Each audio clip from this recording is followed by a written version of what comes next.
Hola a todos, por favor me confirman si me pueden escuchar. Buenas noches. Buenas noches, Sí, señor, perfectamente. buenas noches, profe. Excelente. Sí, ¿Cómo señor, están buenas todos? noches. Bueno, Sí le escucha. súper bien. Perfecto. Entonces, vamos a iniciar nuestra segunda web conferencia del curso de Fundamentos de Negocios Internacionales. Pues por favor, muy activos en el chat, todos para que interactuemos. La grabación inicia. Y pues antes de todo, darle las buenas noches. Gracias por estar aquí conectaditos tan puntuales. Y quiero hacerles una pregunta que sé que van a poder responder en el chat. ¿Listo? Esta pregunta es, si, así como tipo TikTok o algo así, si en la casa nos preguntaran, bueno, hijito, hijita, usted que estudia economía, ¿eso qué es? ¿Ustedes qué dirían? Escriban allí rápidamente en el chat, ¿qué entienden ustedes por economía? Que sería lo básico, porque estamos hablando de fundamentos de negocios internacionales y tiene que ver mucho con economía. ¿Qué responderíamos allí? ¿Cuál sería esa respuesta que podemos dar? No, oiga, hijito, usted que estudia economía, ¿eso qué es? ¿Con qué se come? ¿Listo? Por favor, todos atentos, respondamos en el chat. Quiero ver los participativos en el chat. Es el flujo de circulación de dinero. Perfecto. Alguien dice que la economía es el flujo de circulación del dinero. Muy bien. Y los de bienes y productos. Otra, ¿me ayudan con otra, por favor? Gracias, Luis Fernando. Manejo del flujo de dinero. Muy bien. Perfecto. Luis Fernando nos coloca allí.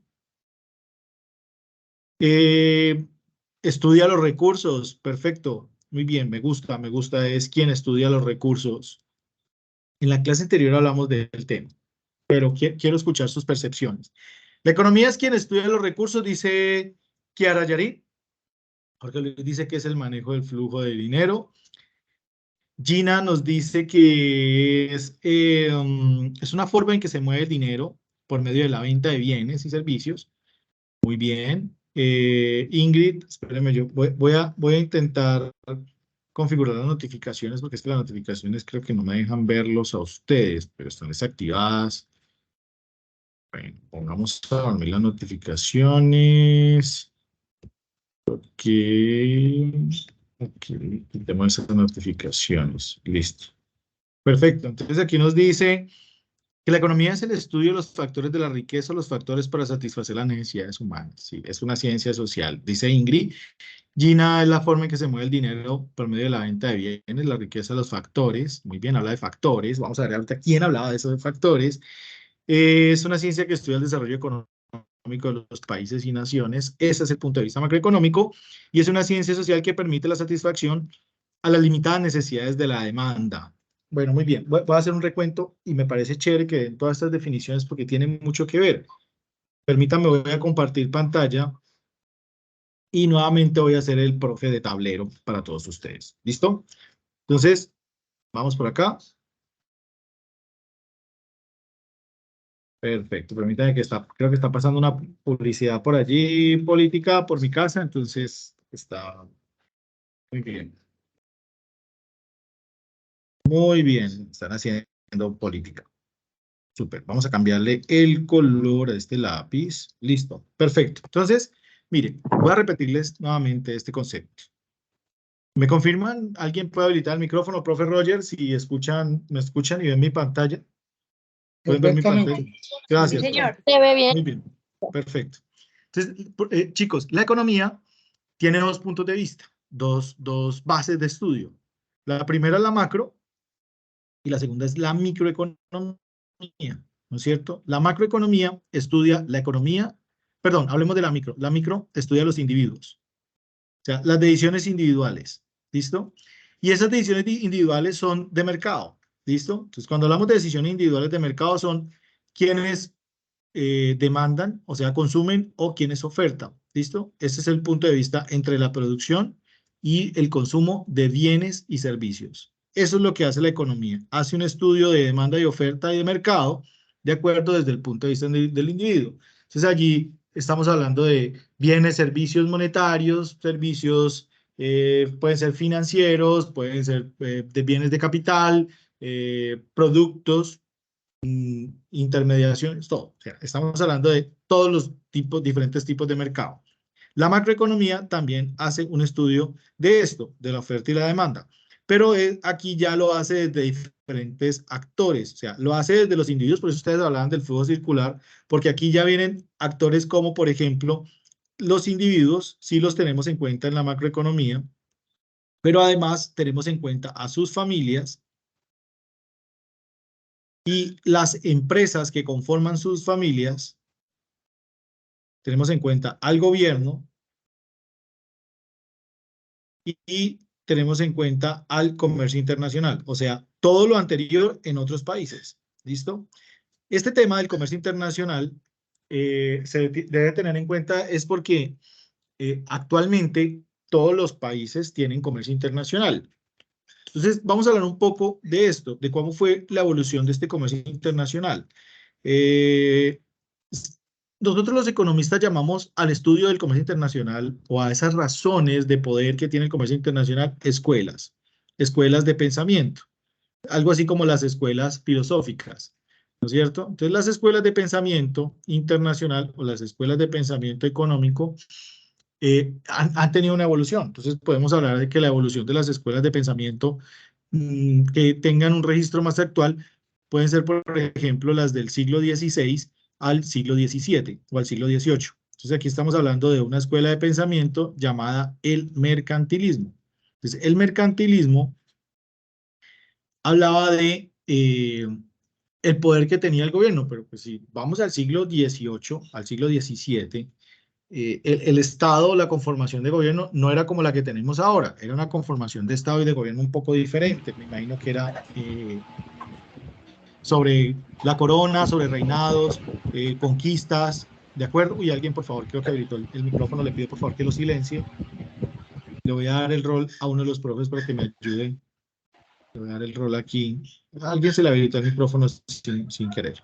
Vamos a buscar al profe Roger para que por favor nos dé la manito allí para silenciarlo. Vamos a poner al profe Roger en moderador. ¿Listo? Entonces, profe, si me puedes ayudar allí para que silenciemos. Gracias. Qué pena ponerte en esta tarea. Entonces, los mercantilistas, chicos. Perfecto, no hay problema. Gracias, gracias. Entonces, los mercantilistas hablaban de cuál era el tamaño ideal que debería tener el Estado. O sea, cuál es ese tamaño ideal que el Estado debería tener para poder controlar la economía. Entonces, ellos decían, mire, el comercio internacional lo crea el Estado. ¿Listo? Es el Estado el que crea el comercio internacional. Entonces, ellos decían que el Estado, pues en este caso, quienes se encargaban del Estado, eran quienes crean la acumulación de riqueza, incluso a través del intercambio de agricultura. Voy a hacer un paso muy rápido porque pues no es un curso de economía internacional, es un curso de fundamentos de negocios internacionales y quiero llegar a ello. Entonces, luego viene la escuela clásica. Esa escuela clásica viene por acá en el siglo XVIII. Ellos más o menos hasta el siglo XIX. Y aquí ya vienen dos autores que me gustan muchísimo, que son David Ricardo y Adam Smith. Entonces, Adam Smith y David Ricardo hablaban de la teoría del libre comercio y la ventaja comparativa y competitiva. Entonces ya empezaban a ver acá, por ejemplo, este tipo de ventajas que tenía el comercio internacional. ¿Qué es una ventaja comparativa? Una ventaja, porque eso es más teoría, ¿no? Una ventaja comparativa es aquella ventaja que tiene un país respecto a su capacidad natural de producir un bien o servicio. Por ejemplo, Colombia tiene una ventaja comparativa frente a otros países del mundo en la producción de café. Vamos a poner un ejemplo. Colombia tiene una ventaja comparativa frente a Estados Unidos en la producción de café. Colombia tiene una ventaja comparativa frente a Japón en la producción de flores. O sea, por su capacidad geográfica, por sus climas, por sus estaciones, por los riegos, por los ríos, por su suelo. Las ventajas comparativas son aquellas que se generan de manera natural. O sea, el país la tiene en el comercio internacional, hablando de comercio internacional. Cuando no la tiene, entonces el país gana una ventaja competitiva.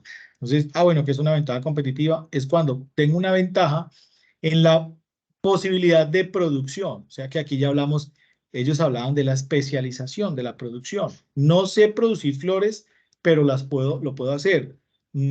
Por ejemplo, Suiza tiene una ventaja competitiva frente a Colombia en la producción de navajas, porque las navajas suizas son de mejor calidad y de mejor mercado. Estados Unidos tiene una ventaja competitiva frente a Colombia en la producción de computadores, de automóviles. ¿Listo? Esto era a lo que se refería David Ricardo y Adam Smith en sus títulos. Más adelante voy a saltarme algunos porque quiero llegar a los que son contemporáneos, perdón. Keynes, John Maynard Keynes, que este ya es del siglo XX. Keynes nos hablaba un poco más acerca de la intervención gubernamental. Ya, de pronto los monetaristas, un poco antes de él, los monetaristas decían, venga, aquí es la oferta de dinero y el libre mercado. Incluso tuve esta misma discusión con alguien porque en este momento Latinoamérica está enfrentando muchas de las decisiones democráticas en la posibilidad que tiene el Estado. Y una de las decisiones democráticas que está enfrentando Latinoamérica es, por ejemplo, las políticas que quieren implementar en Argentina, ¿de acuerdo? Entonces Argentina pasa de una izquierda o de un modelo de izquierda. Lo que pasa es que a nosotros nos confunden un poco la izquierda y la derecha con los modelos económicos. Y esto es los modelos económicos, las escuelas de pensamiento económico, que no tienen o que tienen muy poco que ver con lo que realmente aplican los estados o los gobiernos. No tienen mucho que ver, porque cuando estudiamos a Carlos Marx, que es uno de los más mal interpretados, la gente habla, como fue utilizado en la revolución bolchevique, después del zarismo, la gente cree que el marxismo es eso, es un tema de una protección extrema del Estado y es más bien como una intervención o una concientización de los empresarios hacia los trabajadores, porque ahora hablaban ustedes mismos de factores de producción.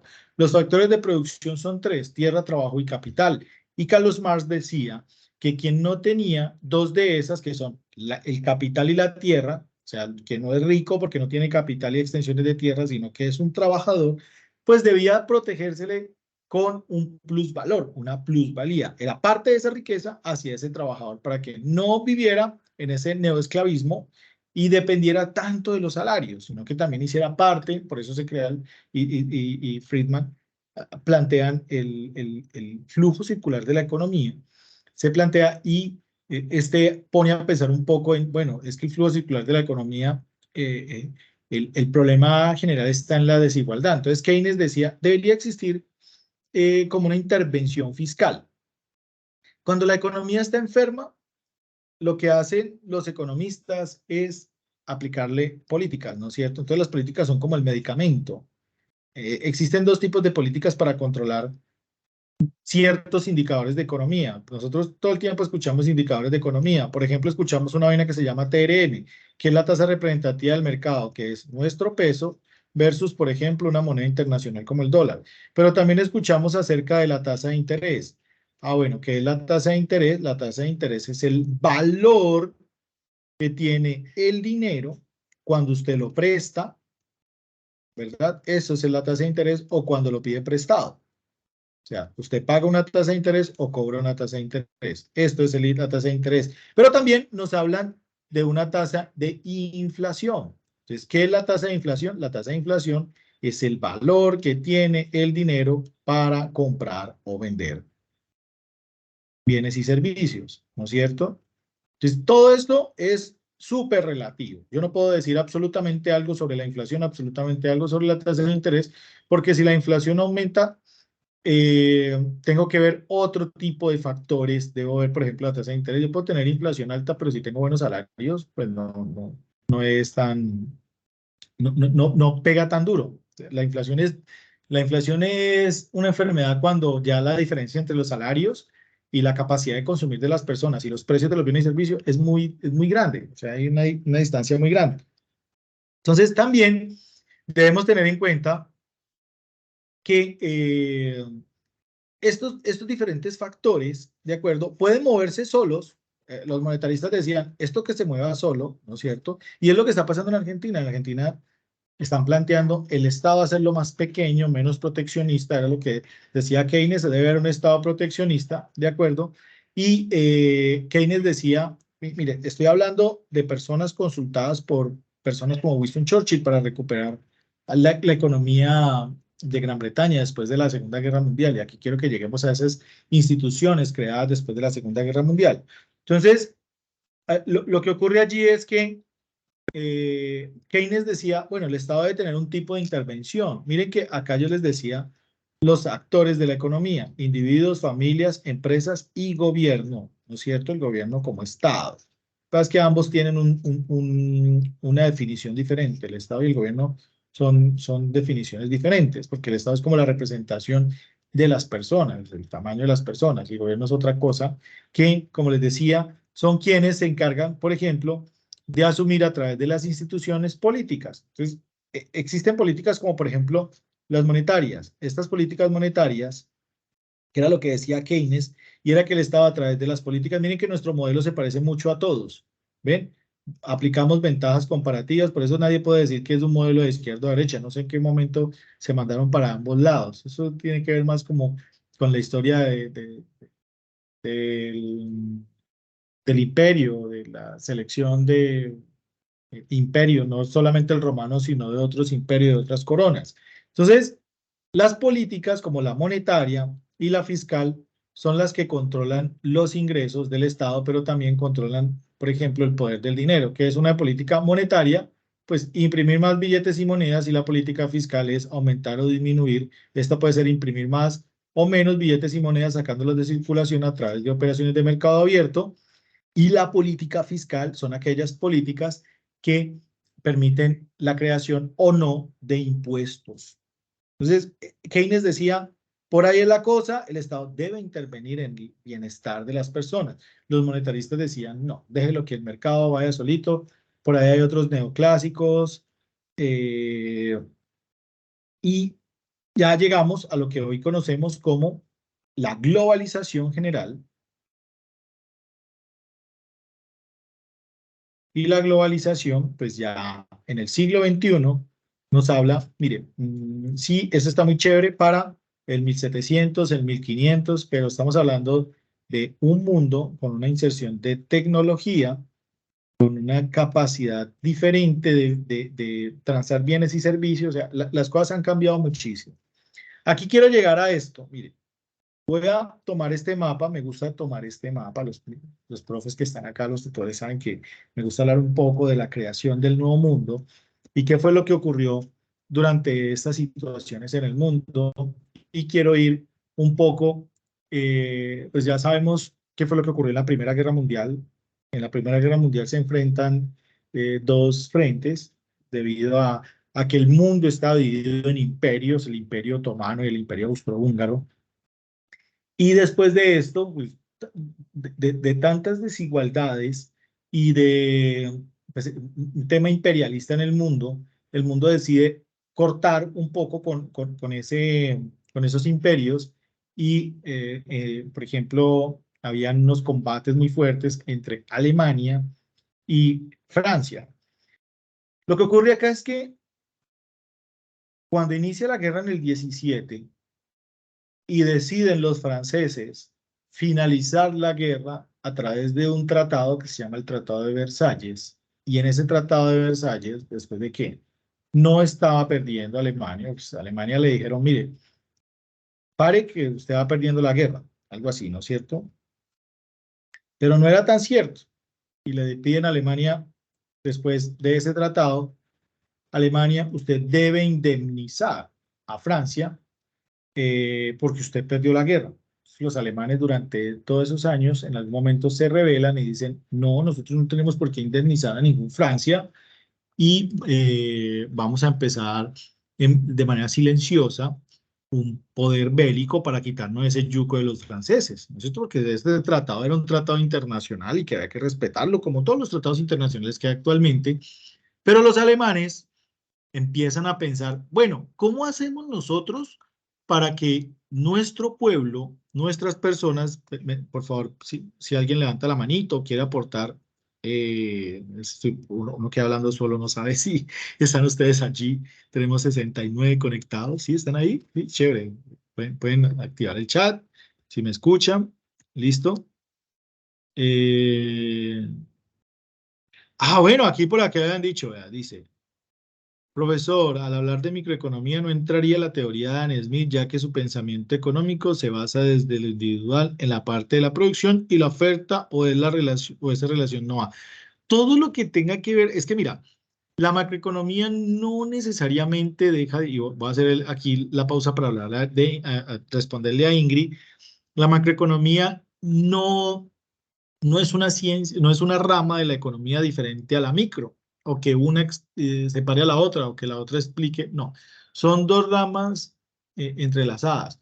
Lo que pasa es que la microeconomía sí es más especializada, por ejemplo, en las decisiones de costos, de ingresos. O sea, cuando tú ves las fórmulas, por ejemplo, microeconómicas de costo variable, costo medio, son más enfocadas a eso, a las decisiones de producción, a las decisiones de consumo, a las decisiones de inversión, de acuerdo, desde el punto de vista de las empresas y los individuos. Pero si estamos hablando de producción, claro que hay conceptos microeconómicos y hay conceptos macroeconómicos. No necesariamente hay que sacar una de la otra.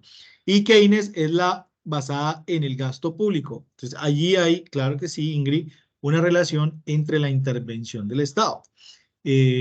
Porque Keynes decía que se debe promover la demanda agregada. Y la demanda agregada es eso, el consumo individual de las empresas, de las familias, del Estado y del comercio internacional, más la inversión de los individuos, de las empresas, de las familias, del Estado y del comercio internacional, más el gasto del Estado. Por eso me gusta hablar del flujo circular de la economía, y ustedes lo nombraron allí.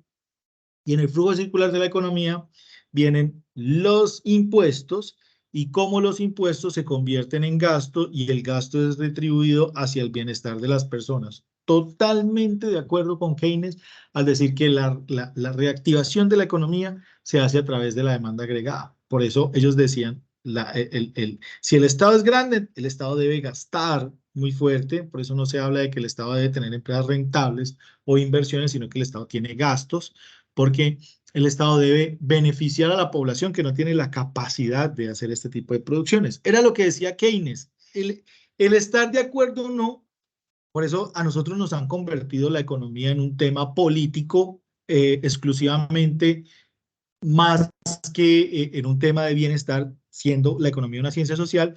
No debemos pensar en cuál es la más popular o la decisión más popular para que se ajuste a los beneficios de las personas. Debemos pensar por ejemplo, cuál es la que realmente sirve. Ah, bueno, un Estado tan grande, ¿qué ha generado y qué puede generar? O la reducción del Estado. Lo que pasa es que si ahora, por ejemplo, en un municipio, la política es reducción del tamaño del Estado. Pensemos nosotros quienes trabajan, por ejemplo, en las secretarías, en los hospitales, o bueno, esas son entidades sociales del Estado, o en las empresas estatales, y que en este momento le digan, no, es que la política estatal es la reducción del Estado. Es un cambio tan brusco, lo que va a generar es desempleo. Pero si yo progresivamente digo, voy a reducir el tamaño del Estado, pero estas responsabilidades las puedo delegar para quienes trabajan en estos hospitales, todavía tengan su mismo empleo, pero ya a través de diferentes administraciones, porque el Estado no quiere asumir esa responsabilidad o no debería asumir esa responsabilidad. Entonces, allí la cosa es diferente. Dice, la indemnización, qué bueno que me compartan acá ustedes. A mí me encanta la, la tecnología y por eso nunca, cuando daba mis clases presenciales, le pedía a mis estudiantes que guardaran su celular porque ellos no tragan entero. Vamos a ver qué es lo que dice este profe aquí, si es verdad. La referencia al tema de la indemnización de Alemania a los países afectados, por acá alguien nos habilitó el microfonito, vamos a ver quién es. Vamos a silenciarlo por acá. A alguien se le habilitó por ahí el microfonito. Bueno, no lo veo. Por favor, quien pueda silenciarse. Ah, ya, por acá no lo vi. Vamos a ver, vamos a pedirle que... Ya, listo. Jader, creo que se llama Alonso. Vamos a ver, el profe Roger, vamos a ver, Jader. Estoy buscándolo también, pero no lo Ya pillo. lo encontré. Vamos a silenciarlo acá, que ese se activa. Gracias, profe. Entonces, espérate que yo quiero responder por acá por el chat, porque esa es como la participación que ustedes tienen. En referencia a la indemnización de Alemania a los países afectados por la guerra, Alemania comete el error de que invertir su capital en la guerra y el convencimiento de algunos para que se hiciera eso de la supuesta victoria, con la supuesta victoria se incrementaría la riqueza de Alemania. Sin embargo, esto no sucede. Al no tener cómo pagar, imprimir más billetes, esto creó una hiperinflación. Hombre, qué buen análisis, Luis Fernando, mano. Profesor, quien tenga Luis Fernando Mauri Bolívar, por favor, si le puede dar unos puntos adicionales por este maravilloso análisis. Claro, me gustaría que habláramos de eso y vamos a llegar a ese punto porque cuando tú tienes tu propia política monetaria, no dependes de otra moneda, puedes tomar decisiones como esa, imprimir billetes. Pues, ¿qué pasa cuando uno imprime muchos billetes y la política monetaria es la solución a la inflación? Porque es que la inflación, primero, no es absoluta, no todos los productos tienen inflación. Segundo, es un tema de salarios, debes tener en cuenta el empleo, debes tener en cuenta el poder del dinero, debes tener en cuenta la escasez, las negociaciones internacionales, la producción interna, o sea, no es un tema tan absoluto. Entonces, lo que pasó en Alemania, aparte de la gran escasez, porque pues, estaban en guerra, no podían gastar en nada diferente a combustible, armamento, intendencia, estaban súper endeudados, pues lo que hacían era, al imprimir billetes, pues el billete no tenía ningún valor, porque todo el mundo empezaba a comprar las cosas como en una subasta. Ah, pues tengo tantas monedas alemanas para comprar un pan, pero entonces no consigo el pan, renuncio a más billetes porque tengo la capacidad de mayor salario y más billetes porque el Estado me está aumentando los salarios y la tasa de interés y bueno, etcétera, etcétera. Entonces voy con, por ejemplo, un pan de 1.000, ya no lo encuentro, entonces estoy dispuesto a ofrecer 20.000 o 30.000 y eso genera una inflación casi que inmanejable. Lo que dice Luis Fernando es una hiperinflación. Es un tema, una enfermedad gravísima porque el dinero no serviría para algo diferente que quemarlo o hacer hogueras para cubrirse del frío extremo de Alemania. Economía. Alemania entra en crisis económica. Esto no me van a dar la clase, pero me encanta. Gracias. Denla ustedes entonces. Habiliten ustedes los micrófonos y denla ustedes, porque están súper acertados. Dice, Alemania entra en crisis económica porque el gobierno implementó más impuestos a sus ciudadanos para obtener el dinero para indemnizar a Francia. Imagínense, ahí quiero hablar de un tema bien chévere. Dame un compás, Ángela. Y es que eh, bueno, pero vamos a mirar la otra participación. Es que hay varias, ustedes están muy activos hoy. Pero ya le voy a decir qué fue lo que pasó cuando Alemania decide no seguir indemnizando y con estos impuestos, de manera intencional, convencen a la gente de llegar a la guerra. Si seguimos hablando de la teoría keynesiana, se dice que a partir de esta se fundamentó la función del consumo, donde se muestra la relación entre el nivel del gasto de consumo y el nivel de renta disponible. La renta disponible, chicos, es el salario. ¿Listo? Entonces, que en economía, así se puede llamar, los análisis económicos. Aquí lo que Ingrid nos está mostrando es un análisis de correlación lineal, súper chévere de hacer, porque aquí nosotros en economía siempre debemos comprobar esto con las verdaderas cifras. Entonces uno toma las tres, el gasto, el consumo y la renta para saber qué tipo de relación lineal existe en esa constelación de cambios en uno que pueda ser independiente y en el otro que sea dependiente. En base a esta teoría se puede establecer, porque mire que la teoría debe estar soportada a través de esa base matemática. O sea, yo no puedo hablar de teoría si a través de la matemática no soporto de que existe una correlación. En esta base a esta teoría se puede establecer una relación entre la guerra y los efectos económicos que surgieron a partir de esta. Por eso te decía, esta es una pregunta, debemos analizar el modelo correlacional. Se haría chévere buscar en una base de datos como EMIS si existe, sería un buen tema de tesis para los que nos gusta mucho la historia, una relación existente entre la escasez, la renta, los impuestos, pero sí, habría que correr el modelo. Dice, tergiversación de la información y cómo la comunidad no puede o no quiere acceder a la información y hace que estos pocos pues politicen la economía. Sí, lo que pasa es que, bueno, si te refieres a la época, sí era más manipulable, ahora mucho más, pero sí, por ejemplo, me parece que quienes analizan, a quienes les afecta, cogen las redes y la información y viven con su afectación. Pero a quienes lo piensan y pueden favorecer, toman esa información y la usan a su favor con un poder gigantesco. Por ahí veo que en algunas campañas electorales para convencer a las personas se habla más mal del otro que de las propuestas. Por ejemplo, toman un celular y le dicen a la gente, ¿usted qué opina de esto? Mire, este tiene que morir. Y eso pasa en todos los debates, se tiran durísimo porque puede funcionarles más que sus propuestas. A veces la gente dice, ay, los políticos siempre dicen lo mismo, pero qué chévere los agarrados de las mechas. Pero bueno, eso hace parte del enfrentamiento electoral, más no político, que la política es otra cosa totalmente diferente. Vamos de acá nuevamente. Entonces, lo que ocurre acá es que respecto a lo que nos decía Ángela, a esos impuestos, los alemanes no tenían una historia como la de los italianos, ¿sí o no? Entonces, los alemanes no tenían imperio.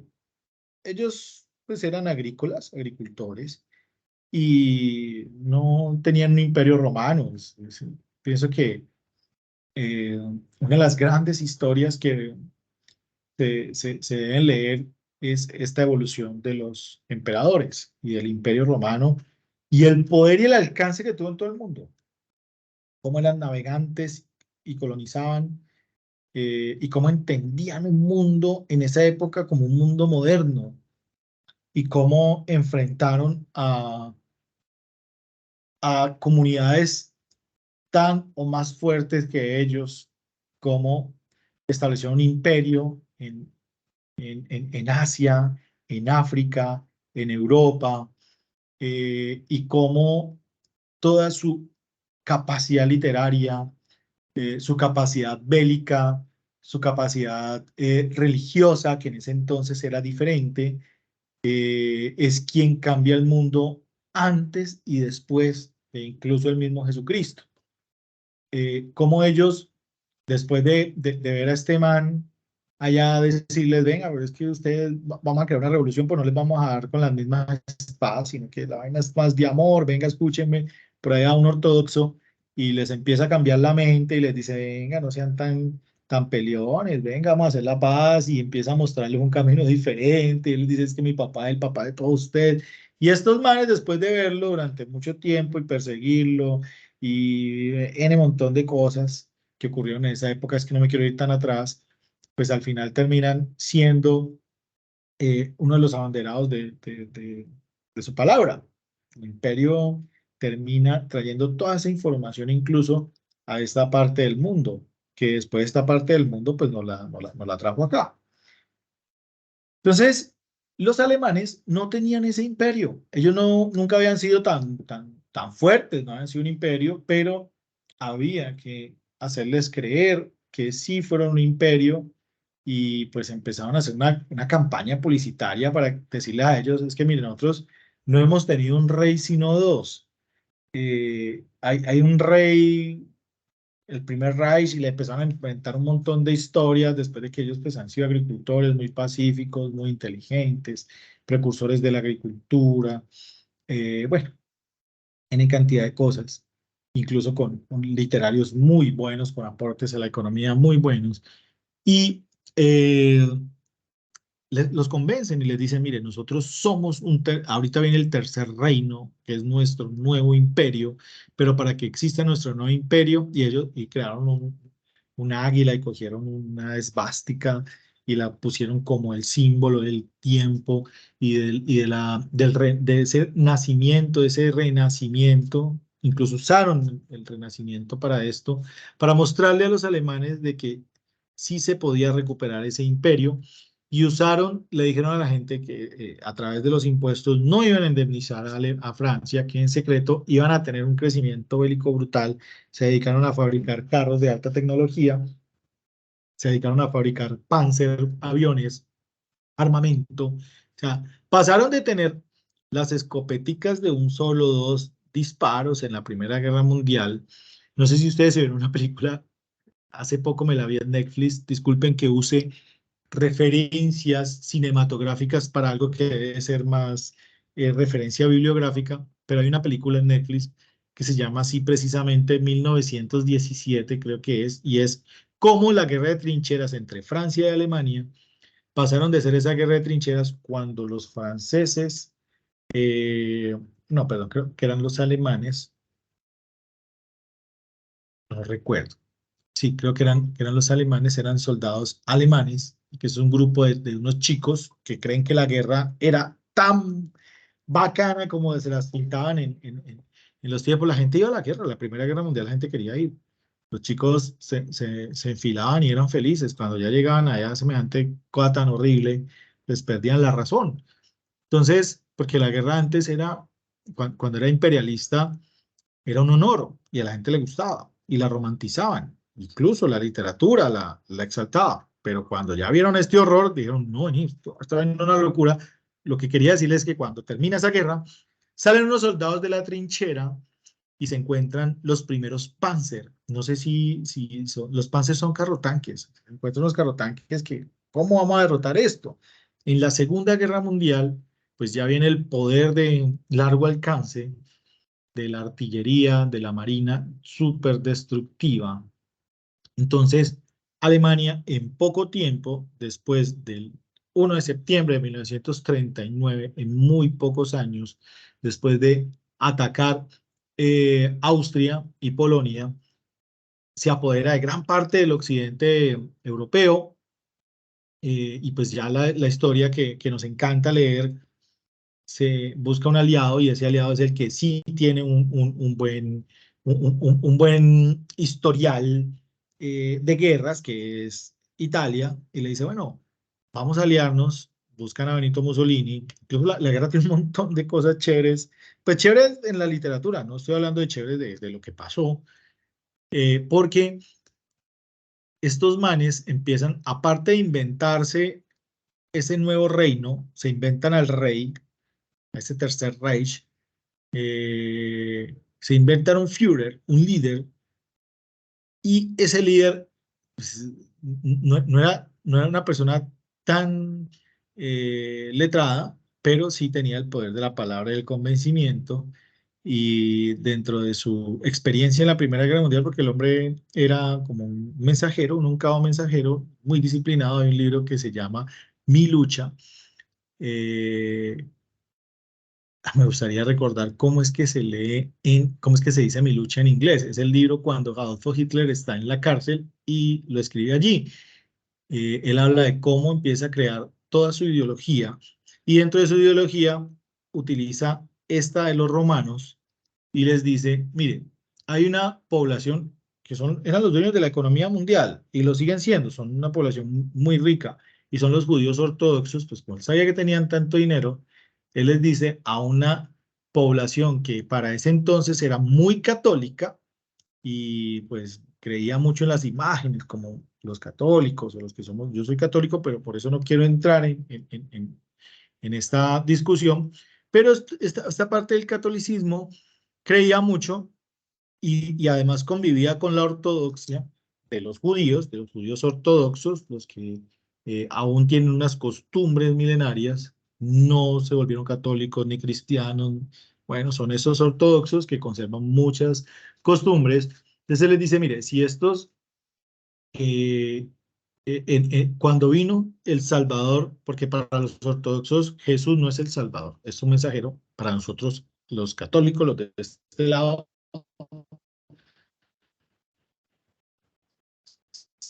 y creemos en eso, él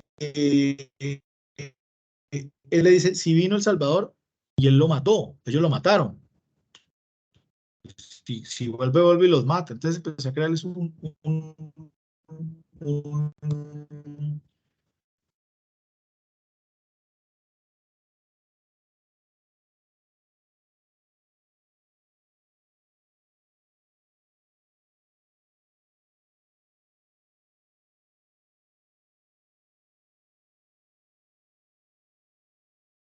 Hola chicos, ¿me escuchan? Creo que me fui por un momento.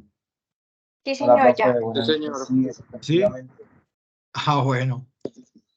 ¿Cómo se lee ese My Struggle? Me gustaría saber. Más o menos algo así. ¿Cómo? Sí, yo por ahí vi como un My meme. Struggle, algo así más o menos. Sí, sí, ok, esa es mi lucha. Era un soldado de bajo rango. Lo que hizo fue encontrar las personas adecuadas con el mismo pensamiento y poderlas manipular psicológicamente.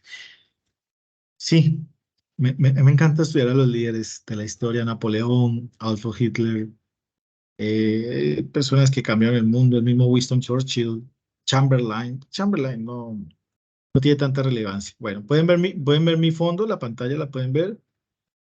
Hitler quería ser un artista y fue rechazado después de la Primera Guerra Mundial, que sí, le encantaba el arte y desapareció un montón de arte, de, eh, no sé si estoy mal en el tiempo, pero había un montón, era un ladrón de arte, la cosa más berraca de Da Vinci.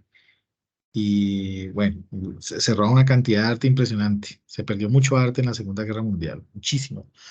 Entonces, cuando ocurre esto,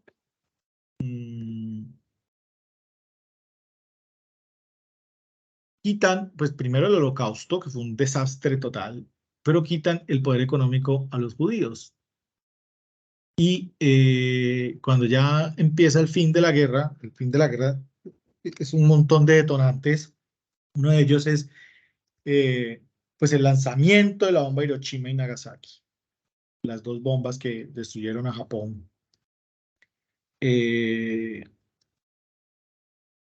Cuando los nazis invaden al ejército creo que era el ejército rojo en ese entonces con el que se enfrenta porque ya el zarismo había desaparecido de Rusia y ellos se enfrentan al ejército ruso, lo traicionan porque los alemanes tenían aliados incluso a Japón, a Italia y a Rusia, que después, muchos los rusos, cuando uno ve tantas cosas de los rusos, es mejor hay que tener mucho respeto porque han tenido gran participación.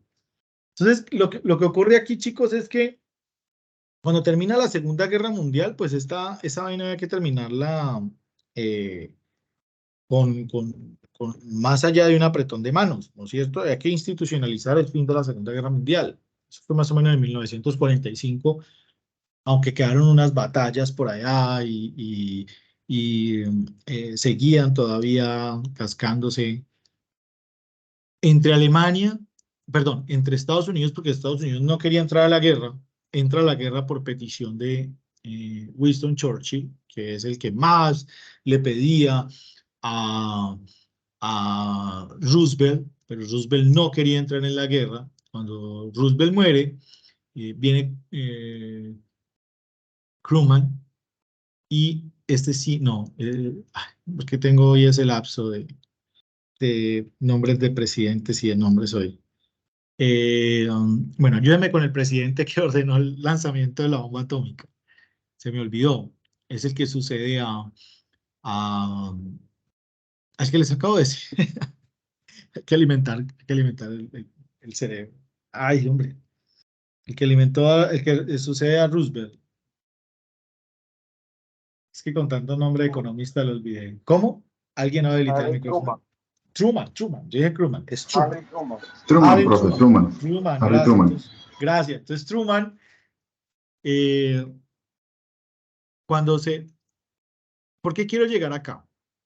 Estados Unidos entra en la guerra y durante el periodo de la guerra, donde no participó, Estados Unidos se industrializó. Esa fue un tipo de industrialización silenciosa que tuvo Estados Unidos al vender armamento, al financiar petroleras que permitían la producción y la explotación de crudo, porque sin crudo no ganas la guerra, sin energía no la ganas, y toda esta cantidad de países tenían algún tipo de comercio con Estados Unidos. Por eso Estados Unidos decía y le decía a sus vecinos del norte, no hagamos parte, dejemos allí, pero pues al ver que muy posiblemente, incluso con el ataque de Pearl Harbor y otras cosas, debían entrar en la guerra, entonces Estados Unidos, dentro de toda esa industrialización, se ganó un tiempo porque Estados Unidos no recibió ataques directos. Durante ese tiempo especializó su producción. ¿Qué es lo que ocurre acá?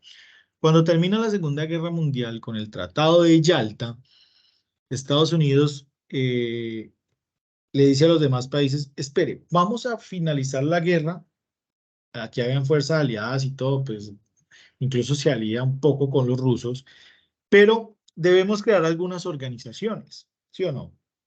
Entonces, lo primero que ocurre es, debemos pensar en la cantidad de dinero que dejó la guerra y la cantidad de pobreza que deja la guerra. La pobreza hacia Japón, porque el emperador japonés les dice no más. Primero les dijo, los japoneses anclan más su vida, con el respeto del desconocimiento que tengo de ese país, al poder espiritual que a lo económico. O sea, un japonés, para el japonés, su emperador tiene más peso incluso que una orden económica. Entonces ellos, el emperador les dice, no, no peleemos después de que les dijo, vamos a defendernos como sea, después de ver la destrucción de Hiroshima y Nagasaki, les dice, no lo hagamos, no peleemos, vamos a rendirnos, porque primero hay que conservar la vida. Entonces, al ocurrir esto, hay un balance y ese balance necesita, por ejemplo, no, vamos a crear una organización, ¿no es cierto? O, o vamos a crear organizaciones que permitan esa intervención, porque esto no puede volver a ocurrir. ¿Cómo así que existen armas nucleares que pueden destruir el mundo? O sea, ya la alerta es diferente y los estadounidenses con un temor gigante y una prisa grandísima por crear bombas nucleares porque ellos asumían dentro del poder eh, de ese rol de juegos, de teoría de juegos, de la que habla John Nash unos años después, y ellos asumían de manera especulativa que Rusia también estaba creando bombas nucleares, entonces había que adelantársele, había que mostrar el poder bélico antes que Rusia.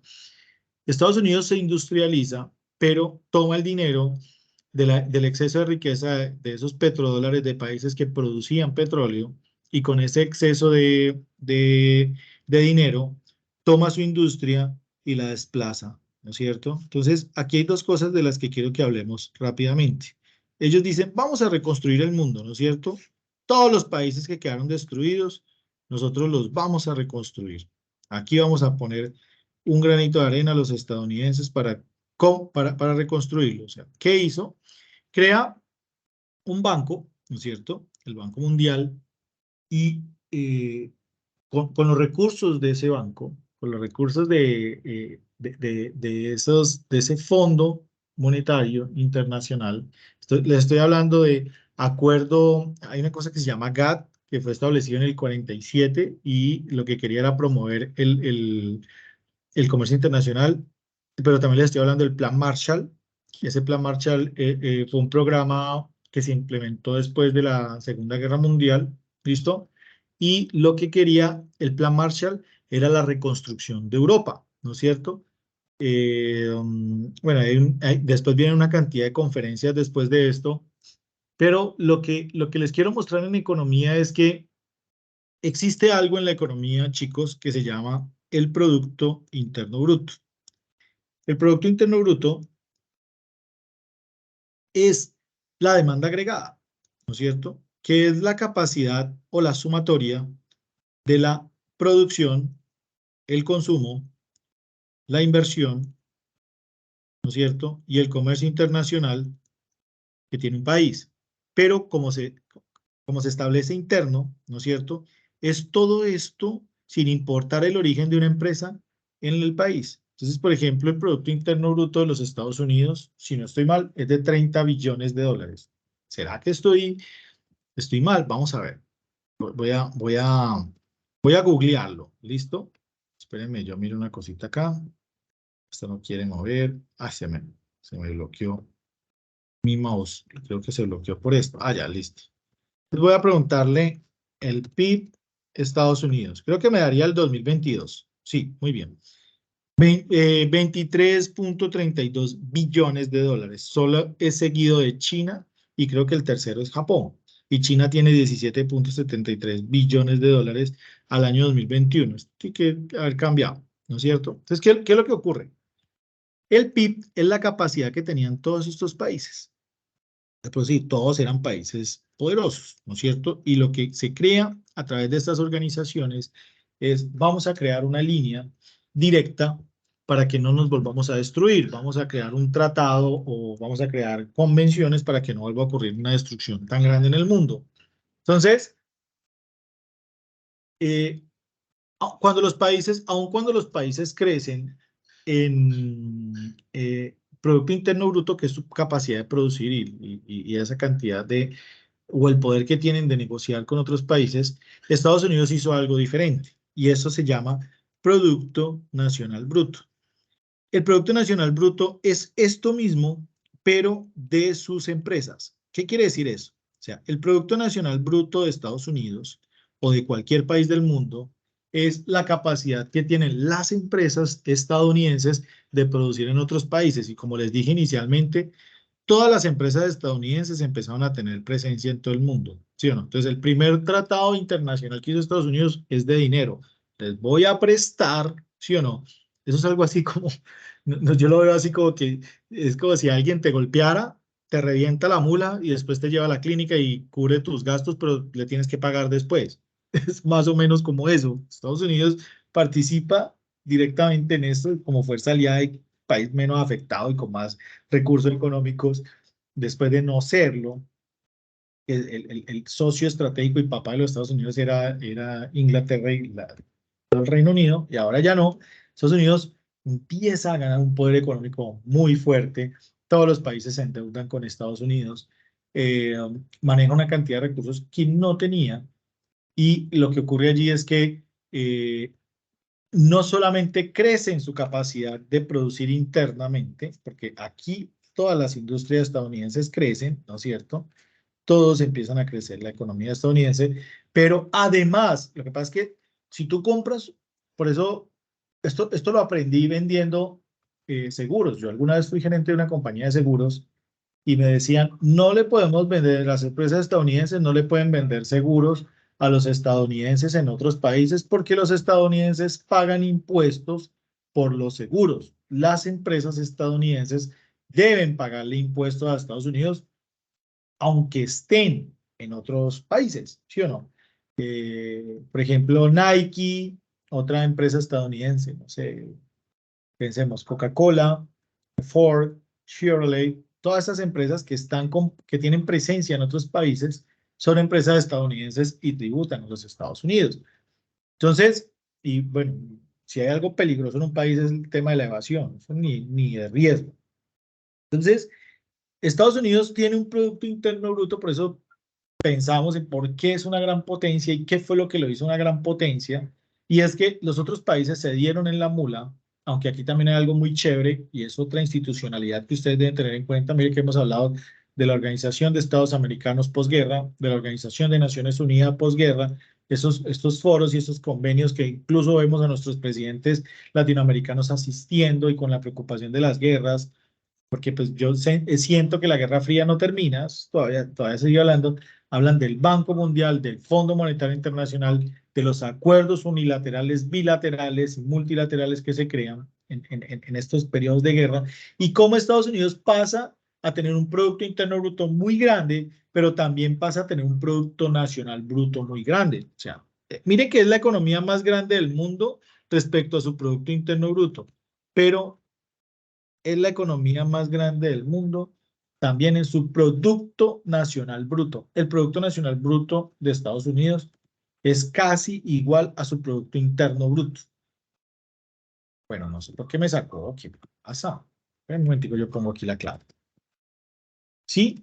Entonces, por eso Estados Unidos, pues ahorita estamos viendo una evolución diferente, porque hay un país o diferentes países que tienen también esa misma capacidad de producción, pero Estados Unidos es un gran ejemplo de cómo a través de las negociaciones internacionales y el comercio internacional y el Producto Nacional Bruto puede ser la superpotencia que es actualmente. En el periodo posguerra, estas economías que se destruyeron muchísimo, algunas se dividen, ¿no es cierto? Estamos hablando de la perestroika, lo que era antes la Unión Soviética de Naciones se convierte en diferentes países, aunque todavía hay muchas naciones dentro de Rusia, pero algunas se dividen y se vuelven parte de una comunidad hacia el oriente, hacia el occidente europeo. Y esta comunidad de países que en algún momento se destruyen, se hacen mucho daño y que hablan diferentes idiomas, español, portugués, inglés, italiano, alemán, eh, que no se entienden en su idioma, dicen, bueno, estamos enfrentando eh, de manera internacional a una superpotencia a la que ya le pagamos, no le debemos, pero esa superpotencia ahora tiene un gran poder económico en su moneda. ¿Por qué no nos unimos? Creemos una moneda propia, ya nos dimos en la mula, ya nos perdonamos, creamos una moneda propia y dentro de esa moneda, cuando hablamos de la Comunidad Europea, ¿no es cierto? Esta es la Comunidad Europea de Naciones. La Comunidad Europea no es solamente un tema de moneda, o sea, no estamos hablando solamente del poder que tiene el euro frente a las demás economías del mundo. Esto va mucho más allá de... ¿Qué ocurre? Ellos dicen, vamos a tener, como tiene una moneda, una misma política monetaria. Listo, hecho. Pero además vamos a conectar a nuestros países a través de vías férreas. Listo, hecho. ¿Eso a quién beneficia? Ah, pues bueno, España es grande, pero no mucho. Lo conectamos con Portugal y lo conectamos con Francia, que tiene un Producto Interno Bruto más grande, pero conectémoslo con Alemania, que también lo es. Intentémonos conectar con el Reino Unido. ¿Ven? Hay una conexión férrea donde las personas se pueden mover con total libertad y se los digo, ir, por ejemplo, de España arriba, Pamplona, hacia Francia, es muy fácil de hacer y la gente se mueve a través del tren. Y te mueves muy bien en esos países y es fácil ir a Italia, es fácil ir a los demás países. Pero además, esa comunidad europea, esa hermandad europea, también tiene que ver con títulos universitarios. Entonces, vamos a tener ciertos beneficios arancelarios, pero si alguien estudia medicina en Francia, esa medicina se ve homologada en Italia. O sea, ellos no son solamente una comunidad de una alianza monetaria, sino una comunidad de una alianza de integración total. Esto es lo que en economía se le conoce como integración total. ¿Qué hicimos nosotros los suramericanos al momento de escuchar que termina la guerra en el 54 y empieza una vaina guerra fría? Nosotros lo que hicimos fue escuchar que Estados Unidos tenía un banco muy bacano, ¿no es cierto? Y que tenía un fondo muy bacano y nos endeudamos con ellos, empezamos a pedirle prestado. ¿Qué no hicimos? Pues no empezamos a especializar nuestra producción y venderles a ellos, ¿no es cierto? ¿Y qué no hemos hecho? No hemos creado una comunidad de integración total donde exista una moneda y una conexión férrea entre los países. Me parece que, y aquí es donde quiero que hagamos un análisis propio. Las economías no han evolucionado por las políticas económicas que se les aplican. Está bien, Keynes es un duro, David Ricardo, Friedman, todos han aportado a los pensamientos económicos, pero es la sociedad, la unión, el emprendimiento, la inversión de infraestructura, la capacidad de producción, muchas cosas de la sociedad las que hacen que una economía pase de ser una economía destruida por la guerra a una economía unida hacia el desarrollo. Entonces, lo que nos falta a nosotros los latinoamericanos es eso, sentir la pertenencia. Mira, tú vas a un país europeo, los que han tenido la oportunidad de ir, tú no ves una persona destruyendo el metro o colándose o dañándolo, sino todo lo contrario, cuidándolo porque es suyo.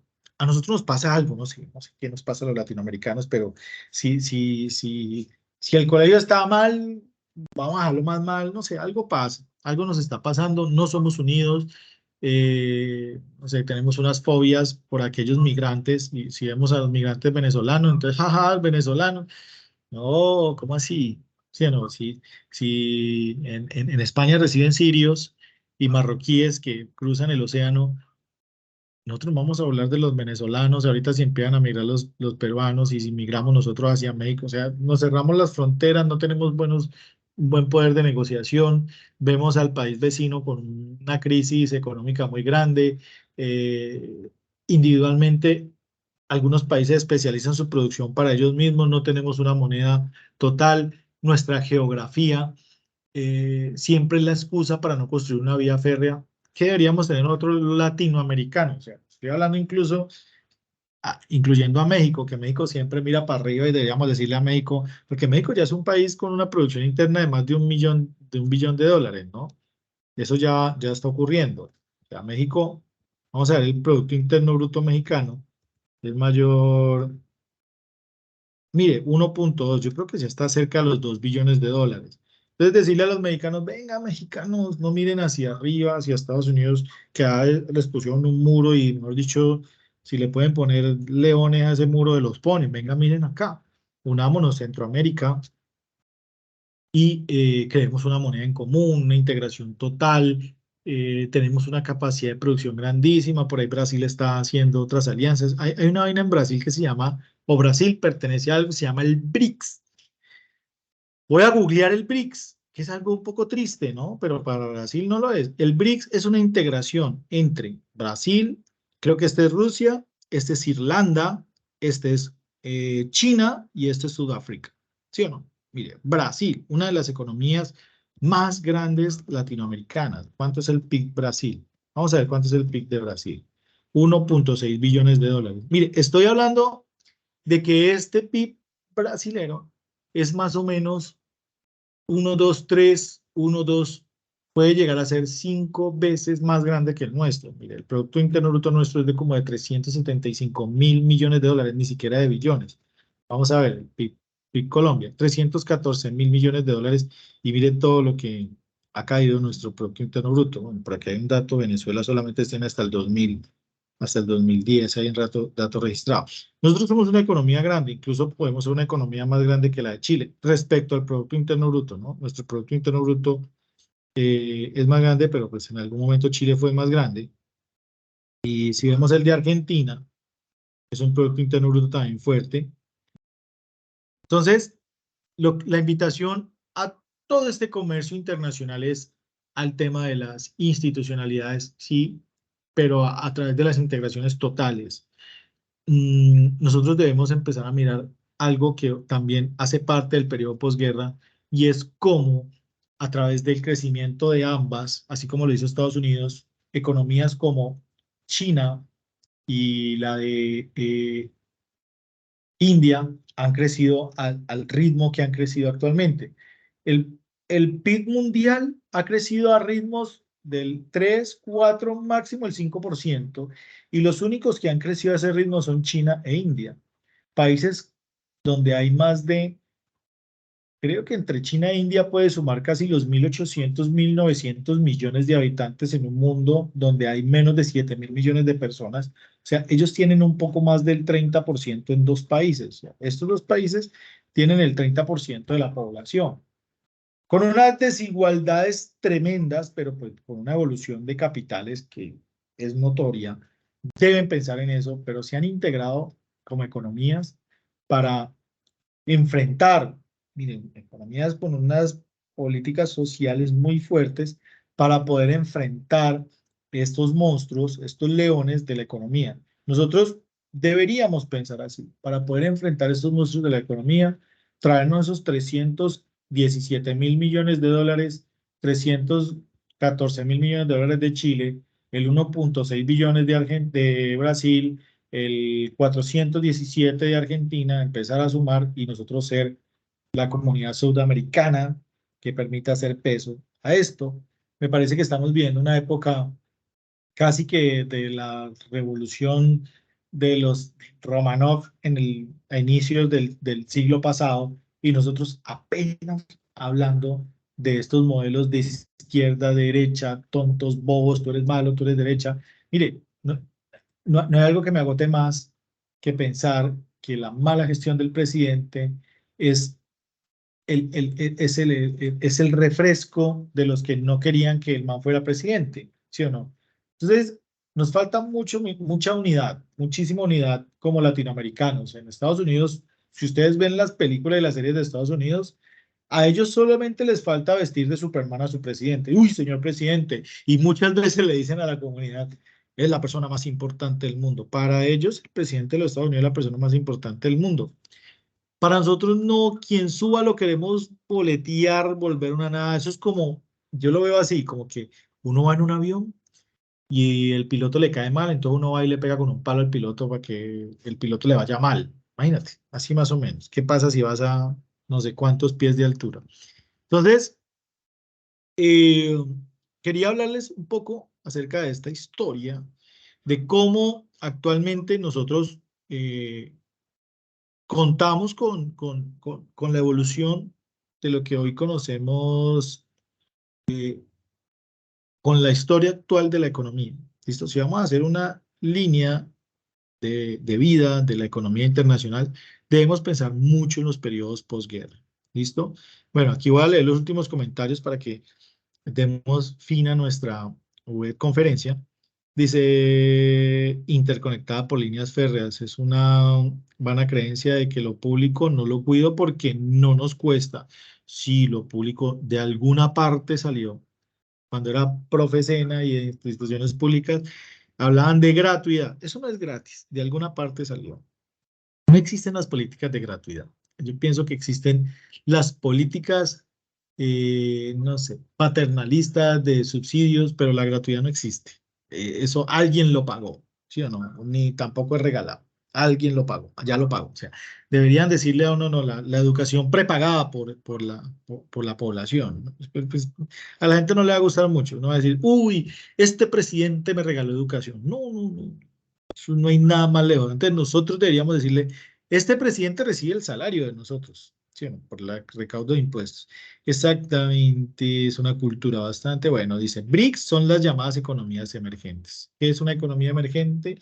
Las economías emergentes deben tener un ritmo de crecimiento y deben su crecimiento ser superior entre ellas al crecimiento económico mundial. En este momento, periodo post-pandemia, hay pocas economías en ese estado de emergencia. Que está proyectándose, nos dice Luis Fernando que yo sobre una economía que se está proyectando, es la de Guyana Francesa, debido a la exploración y explotación del petróleo en su geografía. Bueno, si tienen un golfo, háganle. Listo, muy bien. G7, Mercosur, todas son las instituciones que debemos tener en cuenta. ¿Listo? En el 2021, en términos del PIB, Colombia con mejor desarrollo fue Panamá. Lo que pasa es que eh, hay unos periodos de estanflación, de estancamiento, de crecimiento económico, o sea, hay diferentes periodos y eso es lo que debemos tener en cuenta al momento de arrojar una cifra. Por eso cuando alguien nos dice, ah, ya es un análisis económico, ¿desde qué punto de vista? ¿Del consumo, de la inversión? ¿Quieres que analice el crecimiento económico? ¿Quieres que analice el crecimiento demográfico? ¿Qué quieres que haga? Entonces, no necesariamente un país con un Producto Interno Bruto muy grande es un país con un poder económico grande. Miren, hagan el ejercicio. Creo que no alcanza a ser $1 billón el Producto Interno suizo, pero es un país con un poder de decisión económica internacional muy grande y la calidad de vida de la gente también lo es. Entonces, esas son las cosas que debemos revisar. Bueno, eh, espero que les haya gustado este espacio donde compartimos. Yo les agradezco muchísimo porque a mí sí me gustó escucharlos por acá por el chat. Enriquece muchísimo. Le damos las gracias a todos ustedes por estar aquí conectados hoy. Pues es viernes, todo el mundo ya está finalizando la semana, ya queremos descansar. Gracias por conectarse hoy viernes. A los profes, muchísimas gracias que ahí también los vi muy, muy conectados. Escuchar al profe Andrés Aparicio, la profe Ángela, al profe Silvana, al profe Roger, no sé si tenemos conectado al profe Milton. Es que hoy no nos conectamos mucho, tenemos 61 conectados. ¿Listo? Entonces, bueno, les agradezco muchísimo, chicos, y por favor, nos ponemos al día allí. Algo que les quería decir bueno, muchísimas gracias por el comentario. Entonces, mire, algo que les quiero decir es, nosotros hablamos de nuestra planificación en la única parte donde la planificación está ¿cómo es? La planificación, el éxito, en la única parte donde el éxito está antes que la planificación, es en el diccionario. Entonces, ¿cómo planifico mis actividades? Por favor, hagan aportes parciales para que sus profesores y tutores puedan hacer retroalimentaciones. Cuando nosotros entregamos la actividad al final, cuando nosotros entregamos una actividad final ya para terminar la actividad, pues no vamos a darle tiempo al profesor de que nos haga una buena retroalimentación. Ustedes no están estudiando para presentar actividades. Disfruten el proceso. Hombre, si yo voy por un camino, pues tengo opciones. Como que, ay, paso corriendo y que termine rápido y no aprendí nada. O, bueno, voy a disfrutar el proceso, lo voy a mandar a estos aportes, voy a tener disciplina, planeación y lo voy a enviar al profesor aportes parciales para que él me vaya retroalimentando. Listo, la literatura es hermosa, muchachos. Entonces, por favor, disfrútenla. Dice, la guía dice que la línea de tiempo, pero no dice de qué año a qué año. Entonces, vamos a ver qué dice la guía. Permítanme. Gracias por compartirme lo de la guía y voy a revisar acá. Entonces, aquí dice que creemos una línea de tiempo. Nos dice, para el desarrollo de la actividad, cada estudiante debe consultar la bibliografía y apropiar conocimientos y desarrollar una línea de tiempo. Y en evidencia la evolución de las características de los organismos. Yo pensaría que esa línea de tiempo puede empezar desde el periodo posguerra. ¿Listo? Entonces, en el periodo posguerra, ¿qué entidades o instituciones se crearon para aumentar el comercio internacional? Entonces, podemos hablar de la GATT, de la ONU, de la OEA, Mercosur y demás. ¿Listo? Entonces puede ser ese. Bueno, muchísimas gracias, chicos. Bueno, alguien me pide que explique la parte colaborativa. La parte colaborativa dice, vamos acá a la parte colaborativa. Para el desarrollo de la actividad colaborativa, el grupo de estudiantes debe construir a través del foro un documento en Word que contenga un análisis crítico de la política exterior de Colombia. Mire, ustedes vayan tomen la información de la balanza de la política exterior, ¿listo? Del año 2002, utilicen datos numéricos, del año 2002 al año 2021-22. Nosotros tenemos política comercial y política exterior, ¿no es cierto? Eso casi siempre se hace cargo la Cancillería. Entonces, gracias, profe Andrés. Entonces, lo que ocurre allí, chicos, es que nosotros debemos ver la política comercial. Es aquella política o la política industrial que se centra en las regiones, en incrementar los sectores mineroenergéticos, ¿sí o no? Y la política, esa sería la política industrial. Cómo nosotros a través de la capacidad interna somos más productivos, ¿no es cierto? Entonces, ¿cómo podemos tener mejores vías? ¿Cómo podemos tener una mejor política monetaria? ¿Listo? Lo que podemos hacer nosotros de manera interna. Y la política comercial, la de comercio exterior, es cómo nosotros podemos vender esa, eh, esa, esa producción interna. O sea, esas políticas comerciales, lo que nosotros debemos analizar es cómo el país ha vendido a sus empresas, a su estado y a su producción a otros países. ¿Listo? Entonces lo que vamos a hacer es con cifras en mano, tomamos el gráfico, vemos la evolución y hacemos un análisis con introducción, el objetivo de ese análisis, con portada, con conclusiones, ¿listo? Pero eso es lo que nos está pidiendo la guía. Venga, voy a compartir aquí rápidamente. Gracias para los que se mantuvieron allí conectaditos. Pero la guía nos está diciendo esto. Un momento. Entonces la guía nos dice que usemos gráficos, que nombremos citas al pie de al pie de la página, tener en cuenta que la política son mecanismos económicos para mantener el equilibrio. Entonces, ¿cómo la política de exterior, la política exterior, ha mantenido ese equilibrio económico en Colombia? ¿Listo? Mire que aquí dice la Cancillería, consulten la Cancillería. El canciller es el que va y vende las industrias colombianas. Uy, es que aquí en Colombia nosotros exportamos cosas por C. ¿Cómo así? Exportamos carbón, claveles, crudo, café, colombianos. Sí, eso es lo que vamos a ir a vender allá. Miremos cómo ha funcionado. Y finalmente, voy a hacer una cuña. Nosotros tenemos un espectacular evento que se llama Prospecta. Este evento va a ocurrir, es un evento de emprendimiento y de producción internacional. Vamos a tener conferencistas internacionales y esto va a ocurrir entre el 18 y el 20 de octubre en la ciudad de Neiva, pero también ustedes lo pueden hacer de manera virtual. Quienes asistan a Prospecta, ahí les envié el enlace.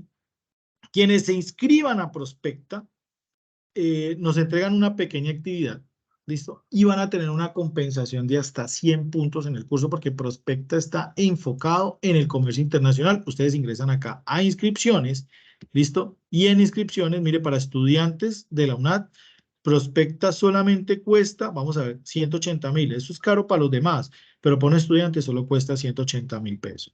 Entonces, recomendación, chicos, asistan a Prospecta y cuando asistan, informen a sus tutores y nosotros les vamos a dar una compensación porque Prospecta, mire, la cantidad de conferencistas que vienen a Prospecta, mire, por ejemplo, en el eje 1, vamos a encontrar al rector de la universidad, miremos aquí, María Augusta, el recorrido que tiene María Augusta, vamos a tener en el primer bloque a conferencista ecuatoriano, costarricense, de México. Son personas que han construido políticas de comercio internacional, empresarios que conocen muy bien cómo es las tecnologías, por ejemplo, en el mundo actual, ¿listo? Tenemos conferencistas mexicanos, recomendación, Prospecta es una maravilla. Hay un foro también para los emprendedores, hay participación por parte de la Sociedad Portuaria Colombiana, participación del Banco de la República, participación de conferencistas internacionales. Bueno, pues, Prospecta es muy chévere, ¿listo? Dice que el descuento era hasta el 1 de octubre. Sí, creo que ahorita ya cuesta 200.000 pesos, pero solamente incrementó 20.000 pesos, el 10%. El costo virtual es el mismo, o sea, puedes asistir de manera presencial o pagas allí el costo virtual, te inscribes en una, pero vas a tener acceso a las demás de Prospecta, ¿listo? Es muy, muy chévere. Prospecta es maravilloso. Es un evento que venimos haciendo, el de la Escuela de Ciencias Económicas Contables de Negocios, hace poco más de, pues, yo estoy en la universidad desde el año 2017 y desde eso se viene creando Prospecta, incluso desde antes, y se hace en diferentes partes del país. Ahora tiene un crecimiento muy grande y me gusta porque no solamente están hablando de crecimiento industrial y crecimiento, bueno, este es el número 16, es el Congreso Internacional 16, y de emprendimiento es el 7º Congreso de Emprendimiento, de Innovación, porque el emprendimiento va anclado a la innovación. Entonces, por favor, miremos cuáles son esas metodologías que te permiten ya tener un emprendimiento. Ahí habla mucho, por ejemplo, design thinking, cómo podemos prototipar, planear, y aquellos que tenemos empresa, pues, pucha, ¿cómo pienso en ser empresa sin pensar tanto en todos esos modelos larguísimos para poder crear empresa? No, aquí hay modelos de metodologías ágiles súper, súper recomendadas, se los recomiendo. ¿Listo? Chicos, feliz noche. Profes, muchas gracias.